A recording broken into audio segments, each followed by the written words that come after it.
It's wonderful you all came out. Thank you for coming. It's been almost exactly 2 years that Daniel and the gang were filming Navalny sometime after he was poisoned and just as he was preparing to return to Russia. And a year later, the film came out. The film was released. Navalny was not. And 3 weeks later, I think Daniel was saying to me, the war in Ukraine started. Putin starts this war in Ukraine. It's now been a year that the war has been going on, nearly a year. And here we are tonight. And it's like there's a way in which the film has never been more relevant. And as the world continues to descend into these authoritarian tyrannies, it can seem as if everything is spinning wildly out of control. Certainly it does to me. But with their moral centers, Navalny, the man, and Navalny, the film, who houses the spirit of this man, helps us to navigate this world, to slow down the sort of crazy spinning that's happening all around us, to fix us in a certain way so that we can experience the empowering belief that that commitment matters, leadership matters, courage matters, filmmaking matters.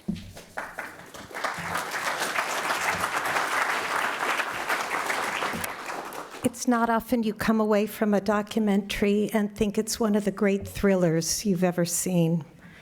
And it's not often that a leader of such grit and heart and intelligence comes to the fore, making his own life in opposition, risking his own life in opposition to a tyrannical authority regime. After the screening, the film's intrepid, gifted director Daniel Rohr is going to be here in conversation with Steve Salm of St. Mary's College, and also with one of the film's producers, Shane Boris, and Christo Grozev, the Bellingcat journalist you will meet in the center of this astounding film you're about to see. Before we all watch Navalny, I'd like to welcome to the stage Alexei Navalny's daughter, Dasha.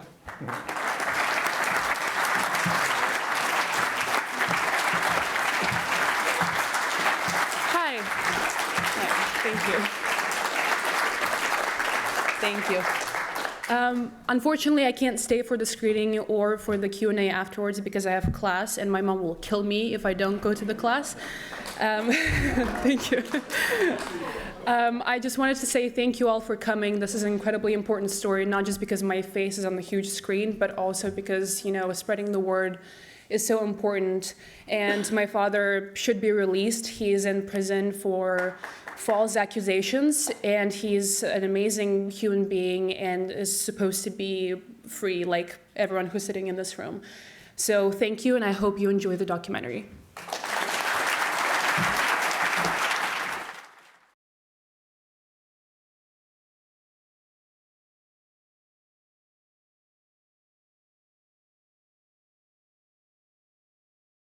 Okay, so Alexei, I want to talk about something that we sort of touched on this morning.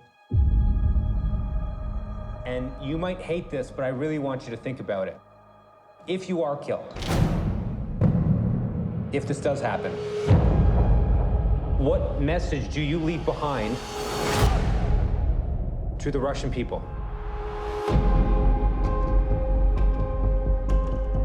Alexei Navalny has taken on the most dangerous job in the world, challenging the leader of the Kremlin, Vladimir Putin.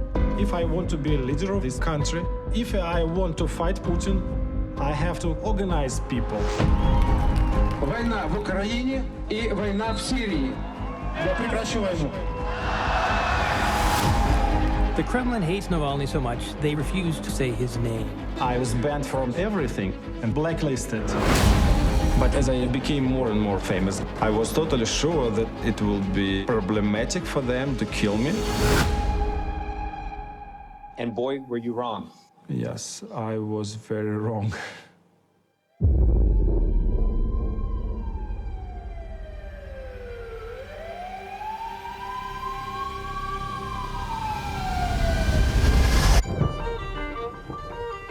Alexei Navalny arrives at this hospital in Berlin. To have your dad, an opposition leader, being poisoned, it was literally like a book. Come on, poisoned? Seriously? We were so shocked. It's like Putin's leaving a signature on a crime scene. It's kind of stupid.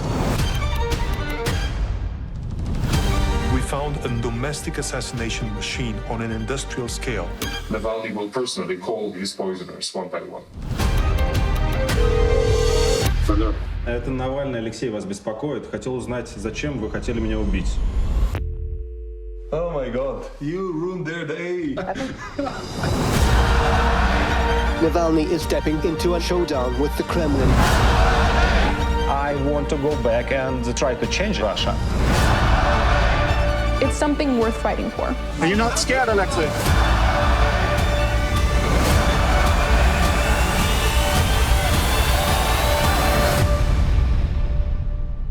Поэтому бездействовать не надо.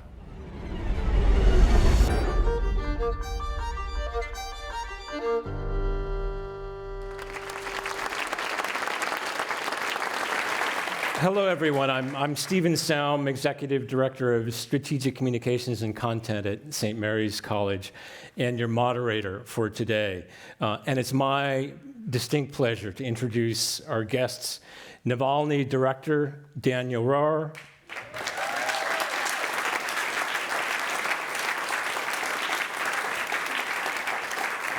producer Shane Boris,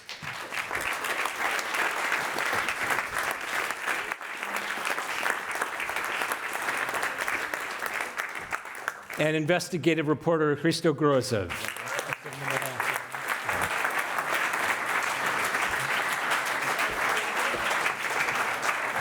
Thank you. All right.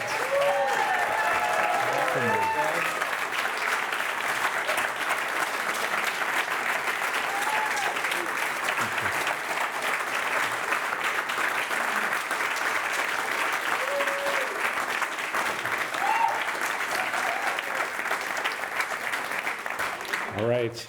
Gentlemen, please have a seat. And a reminder to our audience here, you have question cards. So if you have a question that you'd like to ask our guests, please put that down and we'll have a chance to ask those later this evening. Daniel, Shane, Hristo, thank you so much for joining us here this evening. The film ends on that incredibly powerful note, coming back to where it began as well, with that very, very powerful message. I'm wondering if you could take a moment to, share your thoughts on the message that he sends out, coming back to the sense of the only thing necessary for the triumph of evil is for good people to do nothing. So what is it that we should be doing in response to your film? Well, that is an excellent question, and that's what I've been thinking about for most of the last 9 months. I think more than anything, I frame my role as the director of this film to get as many people in the world to watch it. My number one prerogative and ambition is to keep Alexei Navalny alive. That's the first thing. Right now, he is languishing in a gulag 6.5 hours outside of Moscow. He is in solitary confinement, perpetual solitary confinement. And he's in solitary because he is the number one anti-war advocate in Russia. They would let him out of solitary. They would release him back to the general prison population, which is a miserable existence, but it is no comparison to being in the very small concrete cell that he currently occupies. If only he would just relent and stop with his constant anti-war rhetoric. His foundation, whom are all exiled, and they've reconstituted themselves in Vilnius, Lithuania, spend every waking moment working towards the goal of ending this war and trying to figure out how to put an end to this regime and relegate Vladimir Putin to the dustbin of history where he belongs. And because of that, Navalny is languishing, and I believe that there's a correlation between how well known he is, how much space he occupies in the global consciousness, and his survival. We need to dissuade the regime from murdering him in prison, and we do that by introducing him to people, by sharing this film with people, and having people talk about it. So what I tell all of the audiences that I've been fortunate enough to engage with over the last year of promoting this movie, is that your homework is to tell 5 or 10 of your friends to watch this film. Because everyone needs to see it. Because I very much feel like our guy's life is on the line right now.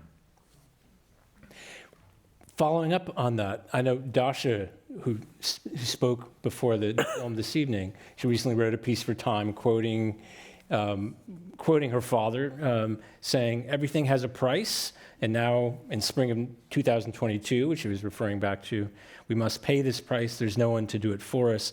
Let's not be against the war. Let's fight against the war.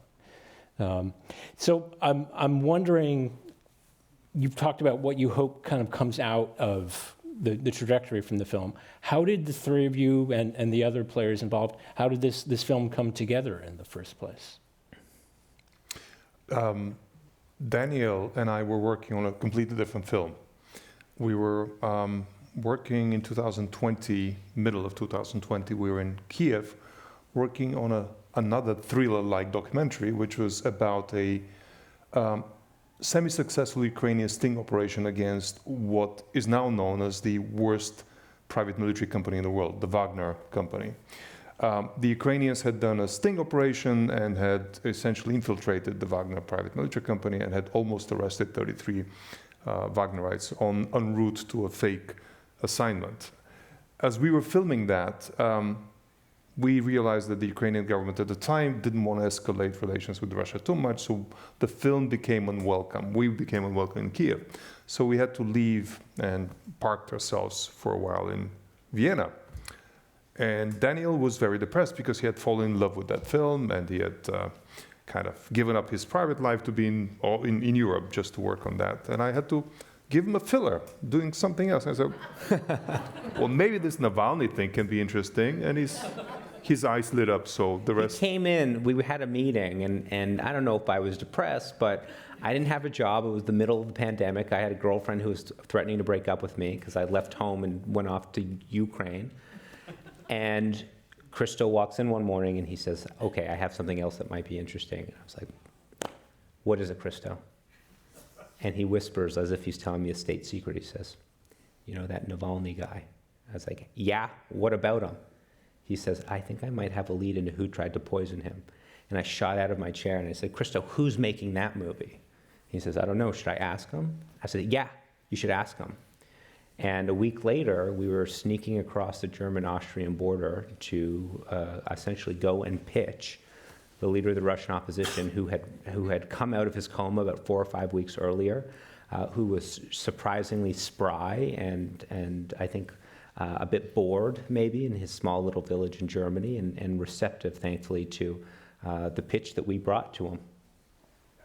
Well, it wasn't an immediate acceptance. It took us about 6 hours to convince him that A, I'm not CIA, and B, you're not some kid out of school who's trying to use a camera for the first time.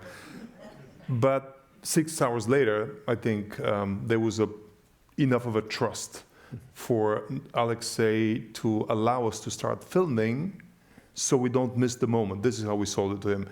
Let's talk about whether this is the right team to make the film about this crazy incident, this important incident. Let's park this discussion for later. Let's now start filming so we don't miss the moment.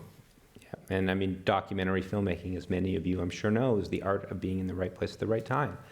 And this film embodies that. Here was an extraordinary man who was an extraordinary crossroads of his life. I think that it's embodied by the one shot in the film when Alexei is running in the snow and he comes to this fork in the road.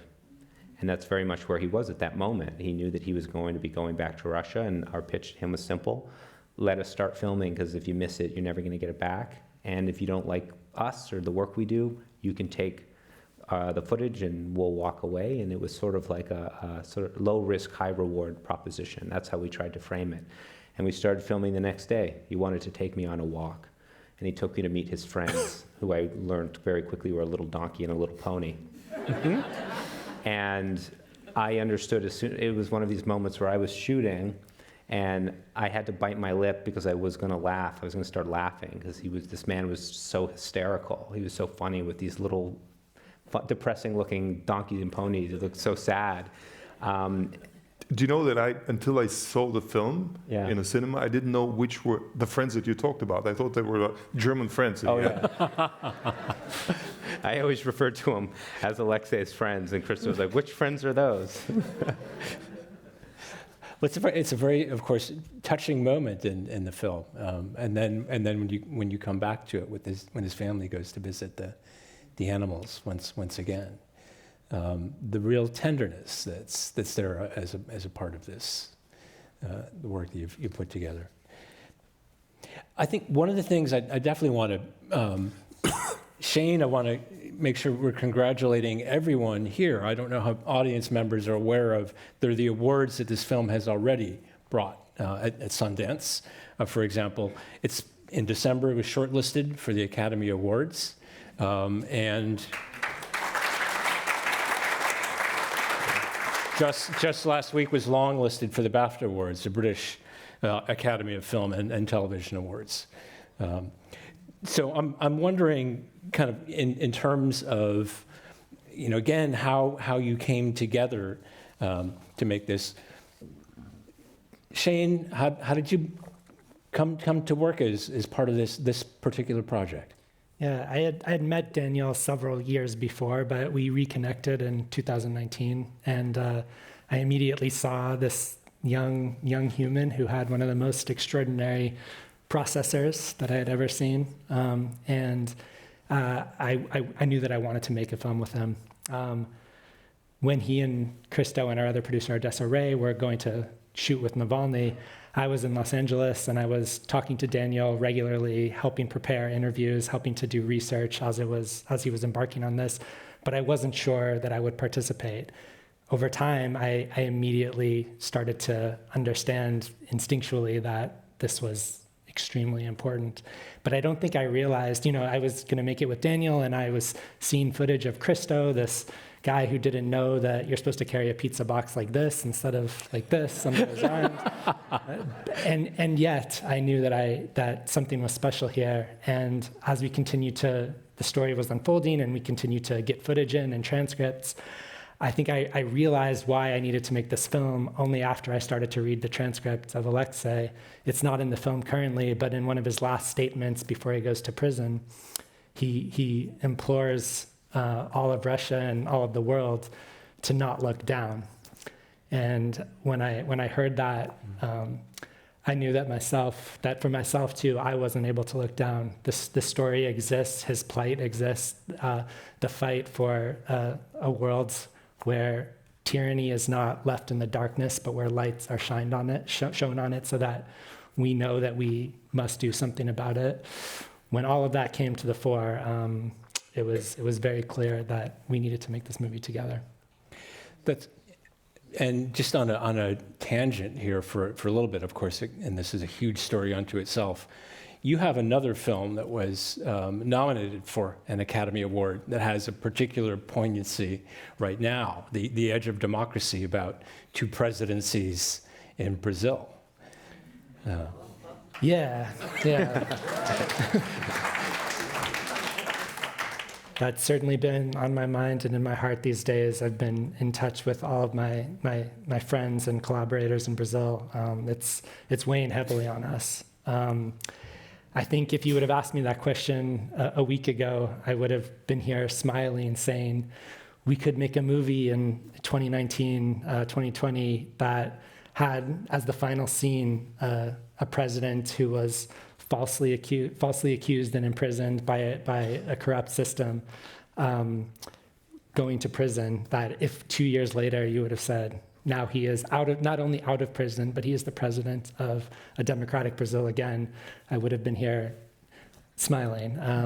But now it seems just unbelievably corrosive and insidious what happens when fascistic and undemocratic regimes are brought to power and empowered to destroy democratic institutions, which is something that, though Russia didn't begin with democratic institutions, you see the further erosion of systems in that country that are capable of producing democratic leaders and producing free and fair elections. But beyond that, systems that are free of what Alexei Navalny is constantly fighting against, which is genuine corruption, not the kind of corruption that is politicized and used as a weapon to frame and imprison leaders.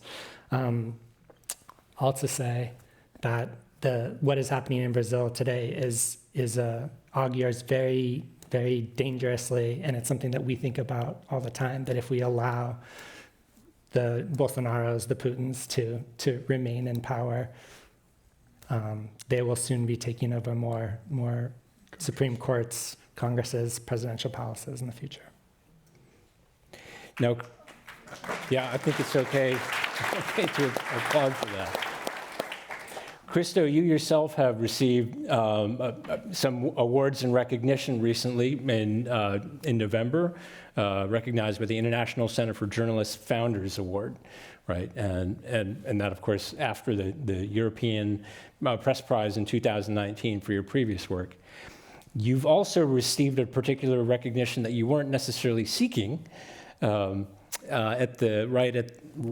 a Christmas present, I think. It was on Christmas Day. On Christmas Day. So tell people about that. Yeah, I didn't know, but I saw a couple of tweets, including from Elliot, the founder of Bellingcat, who said, Christo has been awarded the highest journalism prize. And I'm like, what? I didn't know there was another prize. And then I looked at what he tweeted, and it was the announcement that I was on Russia's most wanted list.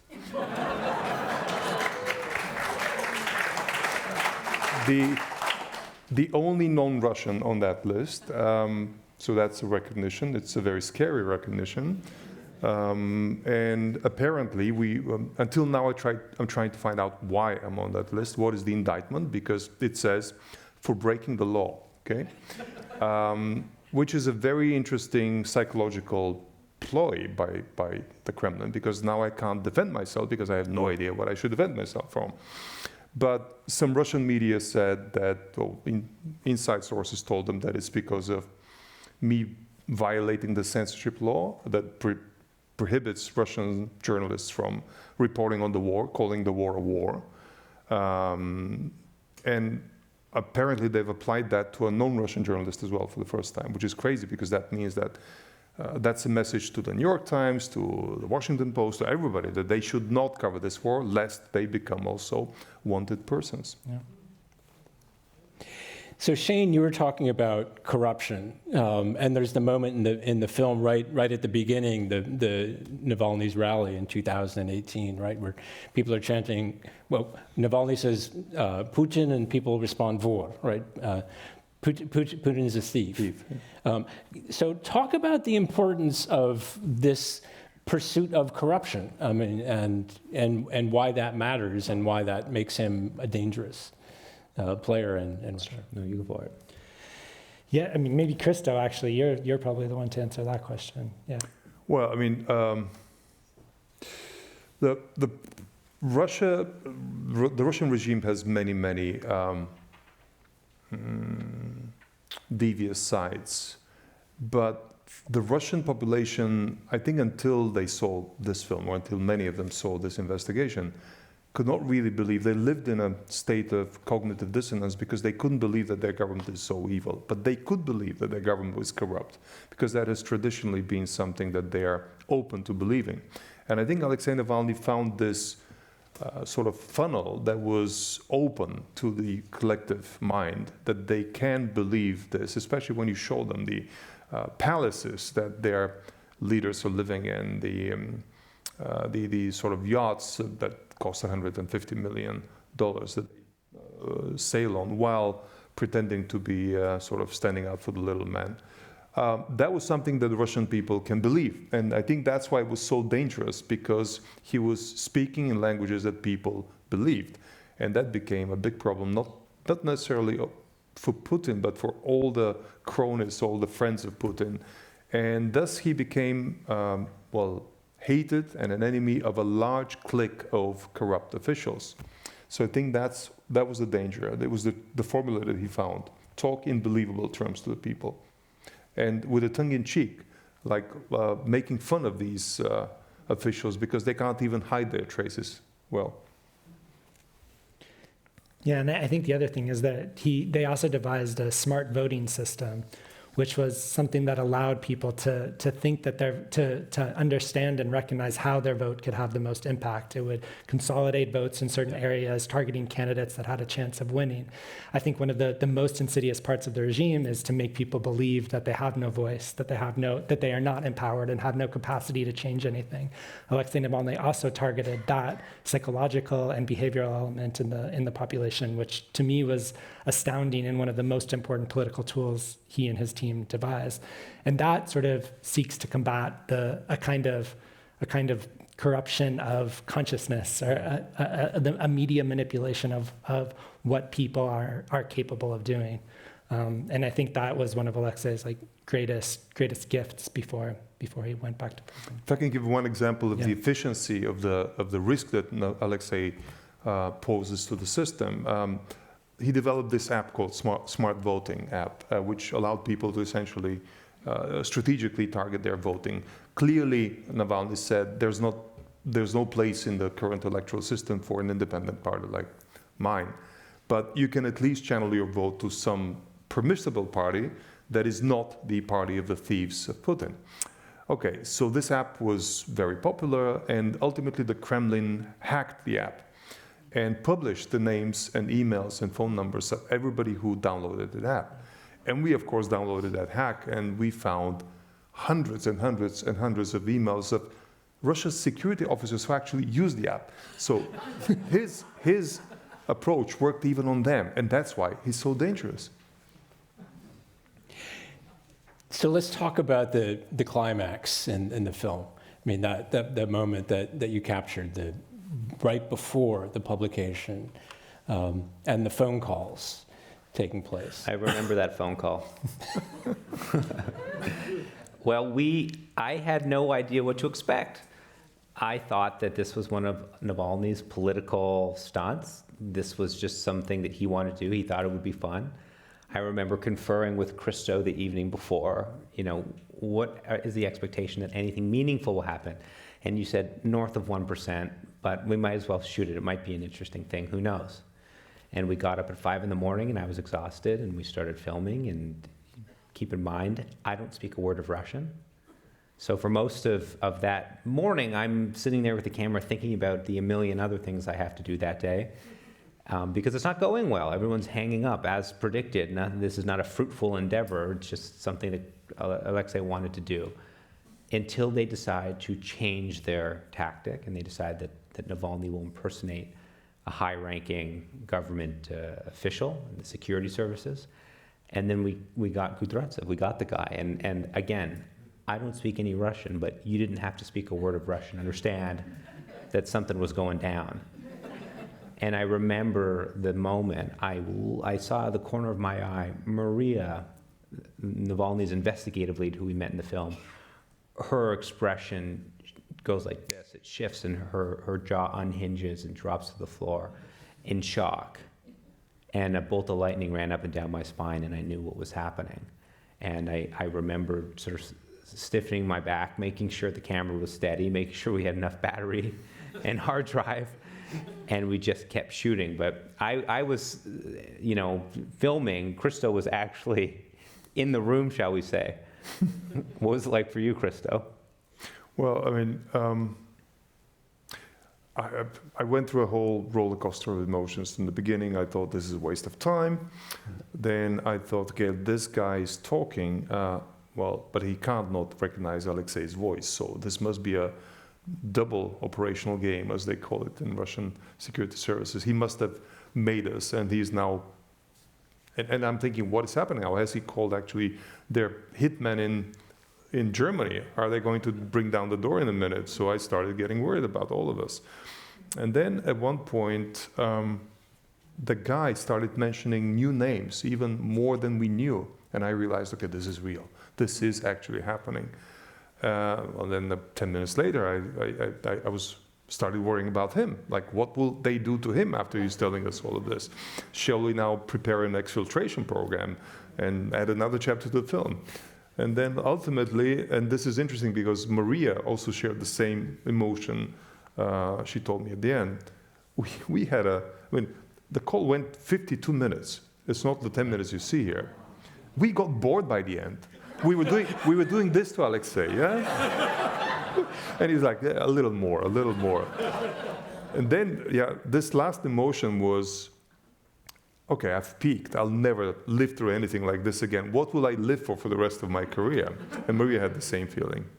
But we have new challenges, so that's fine. And I sort of knew immediately that this is the most extraordinary thing that I would ever film. And I had to come to terms with that because I had this sense, right as we were filming it, I understood what this was. And it then became a discussion of what do we do with this footage. Navalny's instinct, of course, was to put it on the YouTube channel, to weaponize it in this information warfare that he is a general in this fight. And as the director of the documentary, I understood that the biggest prerogative was for democracy and the Russian people to see this. And so they took 20 minutes of the footage and put it on their YouTube channel. And lo and behold, 40 million people watched it. And I just understood that this would become part of our story, and we'd include it in the film. And at the same time, right, as Clarissa Ward says, sort of as everything comes out, if you were making a feature film, right, you couldn't get away with it because it's too over the top. And Clarissa should know, she was literally doorstepping one of the poisoners as we were broadcasting this. So yeah, it was crazy. I really thought you were going to veto the airing of that footage in real time on YouTube, because you had the right to, right? Yeah, absolutely. I mean, of course, my first instinct is to be like, no, we got to save it for the film. Like, that's in an ideal world, but of course, Navalny's mission and the significance of the footage takes precedence. So we understood that as well. And then the way it was very easy for me to reconcile it in my head is, okay, this is now just a plot point. This is part of the movie. This is part of the story. He'll take this footage, he'll put it on the YouTube channel, and then we'll have the Kremlin responding to it. How are they going to spin it? And we see the Russian public respond to it by making memes and jokes and calling him Putin the poisoner of underpants. And that was just weaved into the fabric of the film. And that was a part of our process throughout making the film too. We were going to take much longer to actually construct the film with our editors, but we knew we had to get it out as soon as possible. And then when we were going to release the film, there was a hope to release it in the summer and have a traditional rollout as a documentary would. But the war happened in February, and we released it as soon as we possibly could in April to get it out to as many people as possible. And then here we are now in January, continuing to try and to share this film with as many people as possible. But at each stage, we've sort of collectively known that we had to do what was best for Alexei and for the movement that he's growing and fighting for. Yeah, it's almost exactly 2 years, right, since he returned to Russia, and yet the world has changed profoundly in those 2 years because of that full-scale invasion. I'm wondering, and one of the folks here in the audience wants to know as well, what is continuing to happen with the anti-corruption efforts, or have those been completely sidelined by the Russian war against Ukraine? No, that work continues. The same team is in fact currently focusing 99% on stopping the war, and they're doing it through the same methods that they did for fighting corruption. They're actually finding hidden assets owned by Russian political figures and oligarchs abroad, and they're getting them sanctioned so that they can discourage them from continuing to support the war. And there's a correlation between the sanction list and support for the war. So same tools, but currently focused on stopping the war with any method possible. And they continue, for the remaining 1%, they continue doing pure anti-corruption investigations. The only problem is they can't do it from Russia anymore, because all of them are branded literally terrorists, and Maria has the same status as Osama bin Laden had, or ISIS had. Yeah, so that's the craziness, and they have to do it from abroad. The number of beautiful Russian souls that has been forced to leave the country is humongous. I mean, I personally know 200 journalists that had to leave Russia and are now living in sort of temporary hotels around Europe. And that's such a brain drain that will take. And just one thing that I want to add to that, because this speaks to the work that the reconstituted Anti-Corruption Foundation, which is now operating, as Christo mentioned, out of Vilnius, that they're doing. All of their efforts have been curbed to focus on the war effort and trying to break through Kremlin disinformation. And they've done that in a few primary avenues, but the perhaps two most impressive is that they have opted to pay the fines of any Russian citizen who is arrested for protesting the war. That really pissed off the Kremlin. And then they started a new media division, a new YouTube channel that's now racked up millions and millions of subscribers that's specifically oriented. It's like a news station that they created in a week to report on what is actually happening in Ukraine.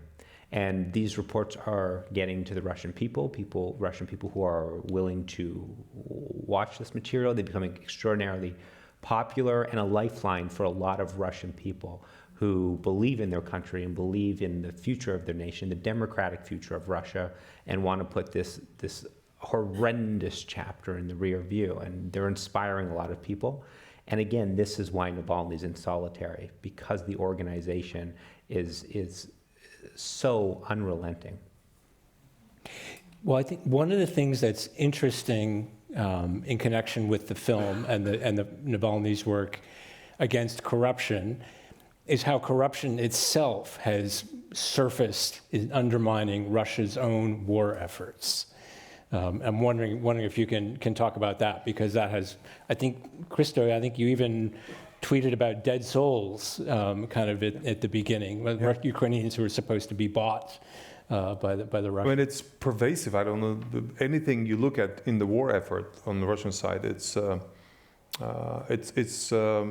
totally corrupt, and that explains the failure of Russia to deliver anything from what it expected, starting from the fact that before the war, for the 4 years before the war, Putin had actually funded a secret division of the FSB whose goal was to recruit assets in Ukraine, pay them off, and essentially keep them as sleepers at any level of government, of the police, of the military, of the Secret Service, ready to be activated when they invade. And what happened was these $2 billion that were spent on this, they were stolen on the way. So they never reached the Ukrainians.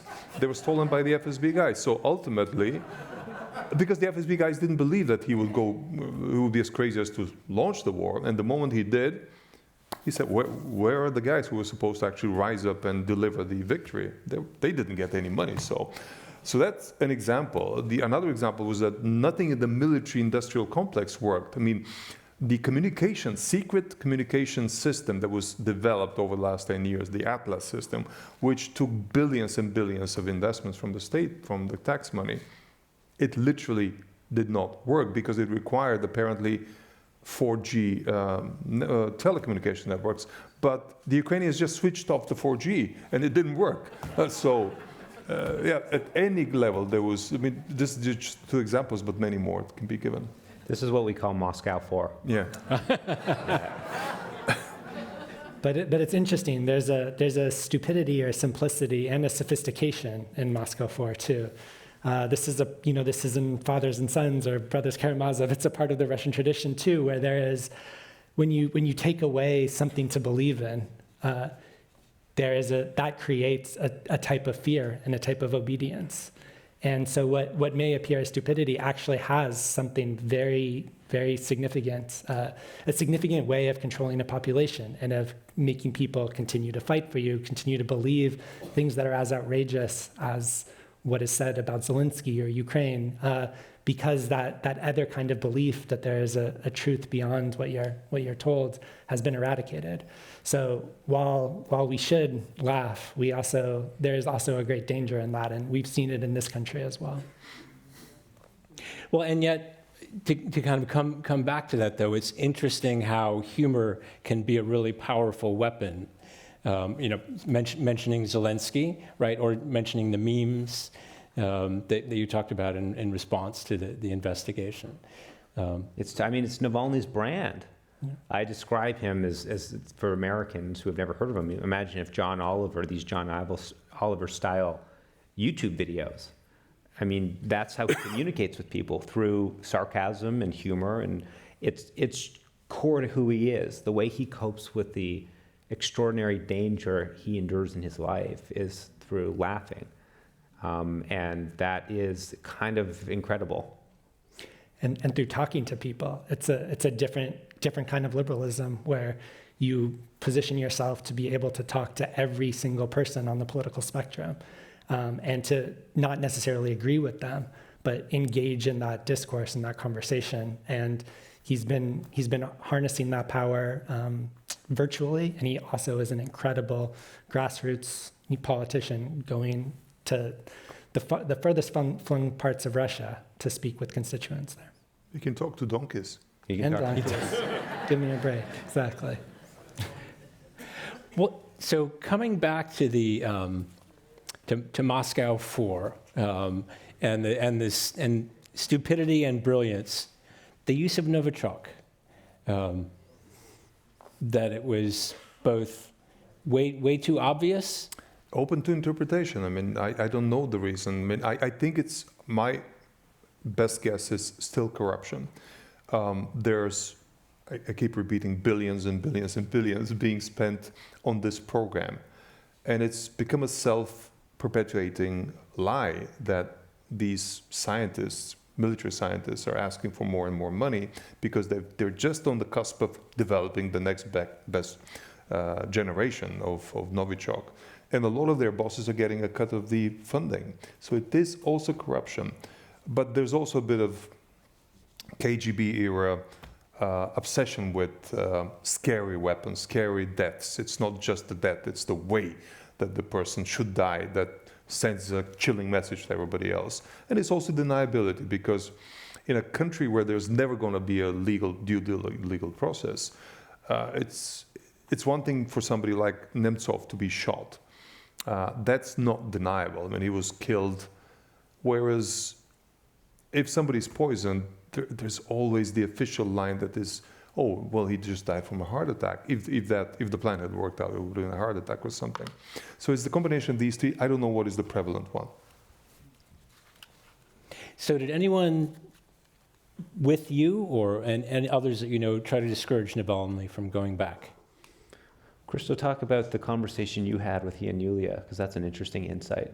Yeah, I didn't feel it was my place to do that, but I still was wondering whether he's doing this against the consensus in the family or with their approval. So I had a discussion one evening with Yulia, and I was shocked to find out that she found it strange that I was even asking that question.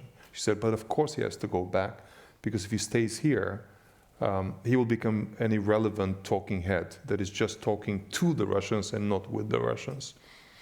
And I said, but you do realize that there is a risk? And she says, well, no, there's no risk. There's a guaranteed arrest. I said, okay, you do realize that it's not going to be a couple of days, right? And she says, it will be years.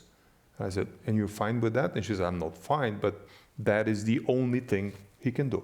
So it was completely understood and anticipated that this would happen. And to me, this is something that I had never experienced. I mean, it's the type of heroism, regardless of political beliefs and whether or not he's the best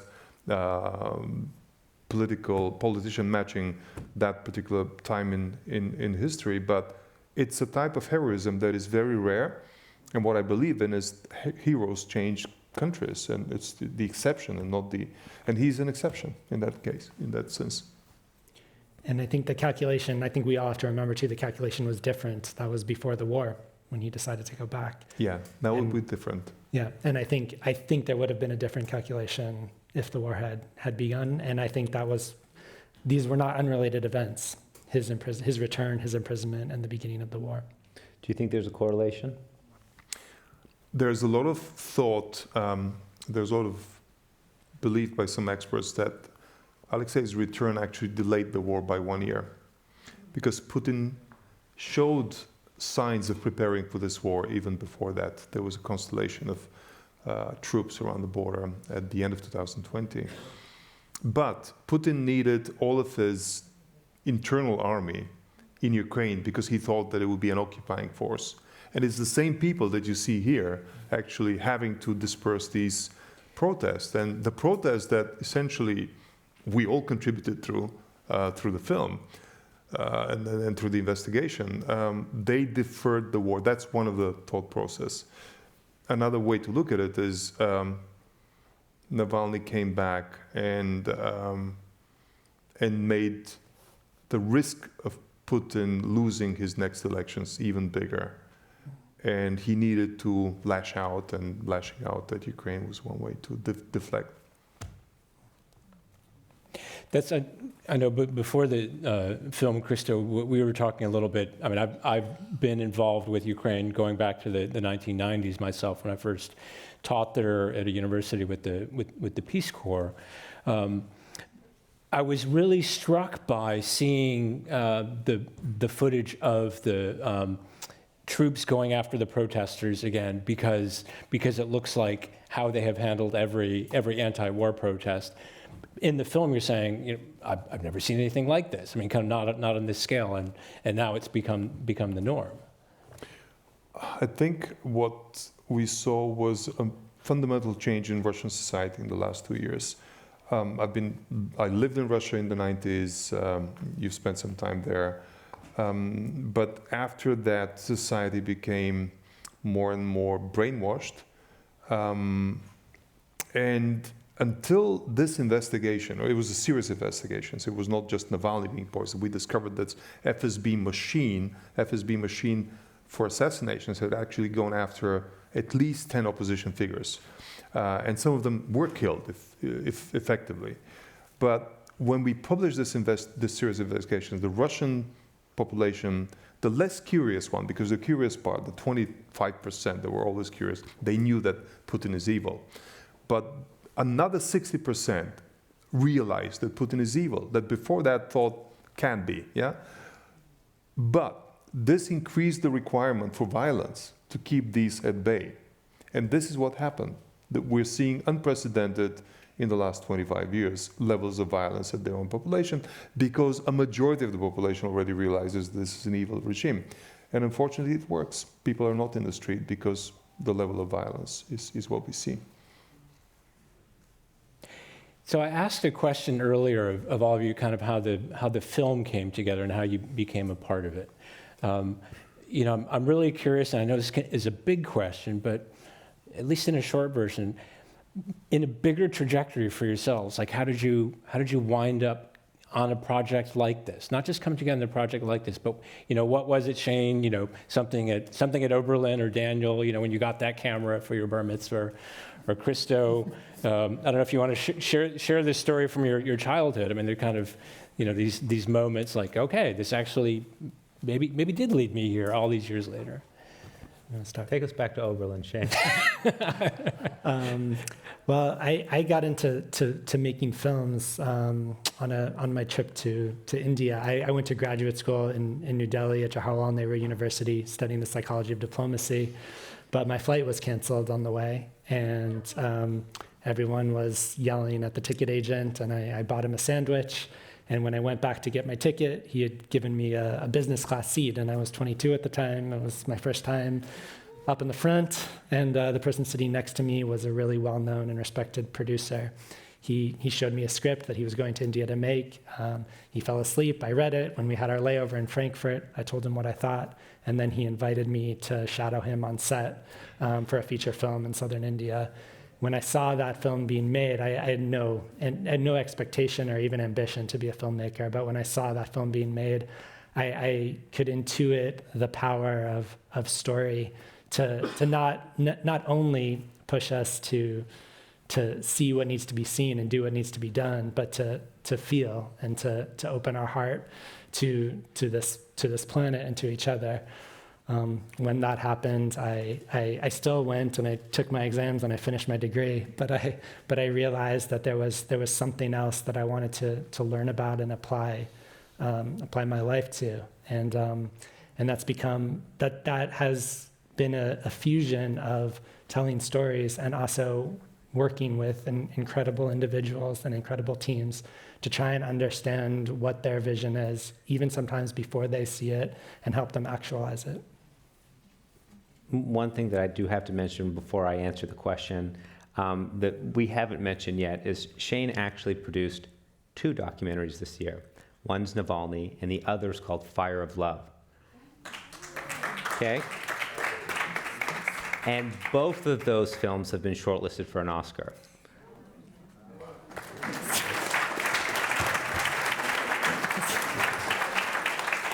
He loves when I do that. I have no... One is slightly better. Just saying. I have no anecdote like that, an inciting incident that put me on the path to make this movie.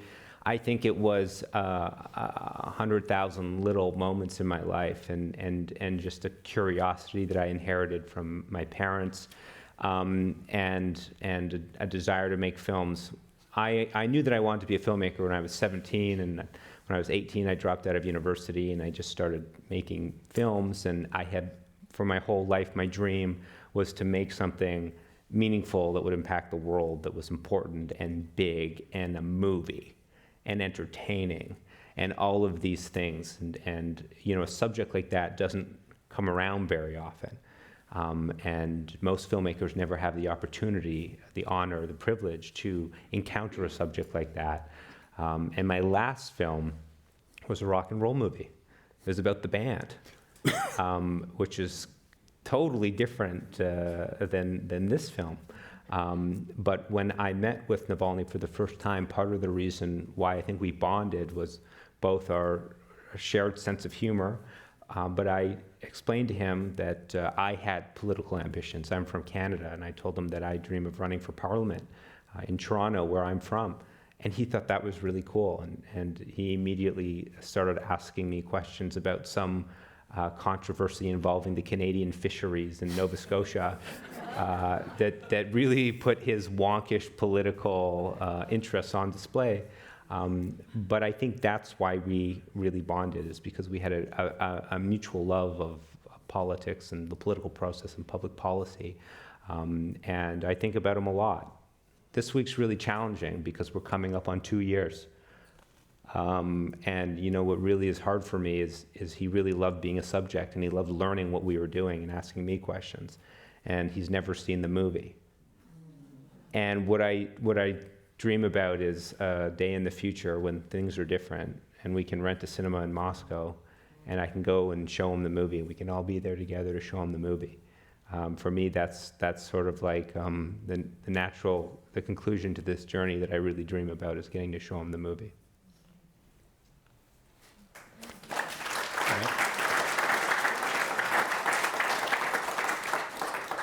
Well, mine is a very short anecdote, the one that Stephen referred to. So when I was in the 3rd grade, my class teacher was a literature teacher. So she came into class one day, she took out this huge 80s tape recorder, and she said, I'm going to ask each of you, and I will keep this recording for posterity, to tell me which literary character inspires you to be like them. So I had totally forgotten about this, obviously, until this same class teacher, much older now, approached my mother a couple of years ago after I had a few successes in Bellingcat. And she brought the tape home, and apparently my answer was Sherlock Holmes. That's it.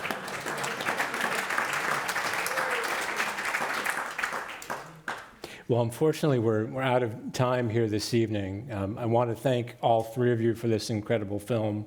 Thank you, Daniel Rohr, Shane Boris, and Christo Grozov, and the team behind it. And thank you for being with us here this evening at the Commonwealth Club. If you'd like to watch more programs on the Commonwealth Club and to support the organization, visit us online at commonwealthclub.org. Thank you very much. And take care.